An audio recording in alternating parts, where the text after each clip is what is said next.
Wife. Ben. Leo nataka kabla sijaenda kazini, nataka uniambie vitu vitatu ambavyo alikuwa anakupa ex wako. Vitu vikubwa vikubwa mimi ambapo sijawahi kupata kimoja. Naanza mimi ngani chap. Mimi kwanza hicho kwanza ujue kupika mahali. Cha pili kufagia wewe mpaka nikwambie kufagia ndani.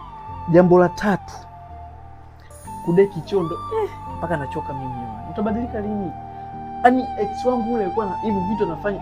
Niambie wewe vya kwako mimi kazini haraka. Ila nimekushakwambia ukweli, niambie wewe vya kwako. Cha kwanza, ex wangu alikuwa romantic kuliko hata wewe. Hivi unajua yule kaka alikuwa romantic. Cha pili, alikuwa anajua kunikunja kunja kitandani. Yaani alikuwa ananikunja na ananibidua na niweka hivi. Cha tatu sasa kubwa kuliko mwenzio yule, dudu yake kidogo fupi, nene, alafu sasa anajua kuitumia.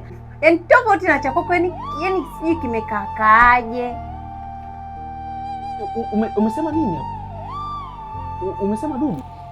Nikajua masiala, nimefikisha ujumbe kweli. Amna mume wangu bwana. Nenda kazini tu. Kazi njema.